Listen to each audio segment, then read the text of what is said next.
Muli na namang ninakaw ang antigong imahe ng Santo Niño sa simbahan ng Betty sa Pampanga. At pati ang imahe ng Birheng Maria na gawa sa ivory tinangay. Nakatutok si PR Kanghel.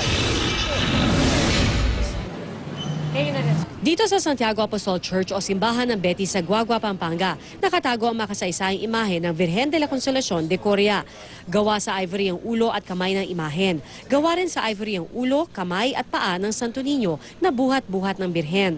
300 taon na itong nasa pangangalaga ng mga mamamayan ng Betis. Nito nakaraang taon lang ninakaw ang ninyo, pero swerteng naibalik sa simbahan. Pero kanina madaling araw, ang pinakatatagong imahen, nawawala na naman. At hindi lang ang ninyo, kundi pati na rin ang Birhen. Bandang 4 o'clock onwards, this incident was reported by the parish secretary. May gwardiya po siya sa araw, 7 a.m. to 7 p.m. Sa gabi po, wala na. ₱1,000,000 raw kasi ang halaga ng imahen kaya laging pinag-iinteresan. Nito nakalipas na Disyembre, isa si Tom Hoven sa mga tumulong para mahanap ang ninakaw na imahen ng ninyo. Isa siyang antique expert. Natubos daw niya ito mula sa isang antique collector na napagbentahan lang daw ng imahen. Una, parang okay lang kasi parang first time eh.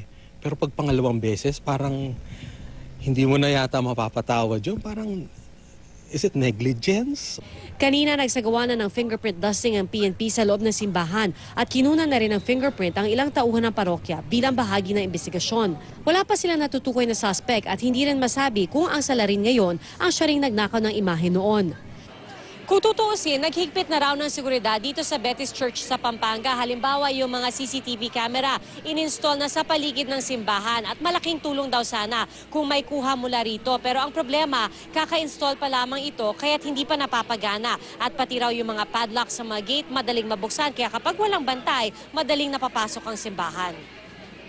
Tumagi muna magbigay ng pahayag ang simbahan pero ayon kay Guagua Mayor Dante Torres na dating kasapi ng Parish Finance Office at tumutulong ngayon sa paghahanap sa imahen, napapanahon na ang lalong paghigpit ng seguridad sa simbahan. So we will prosecute and we will run after them. Yun lang ang maipapangako natin sa bayan. Hindi na po pwede itong mga ganitong kalapastanganan na ginawa sa simbahan. PR Kanghel, nakatutok, 24 oras.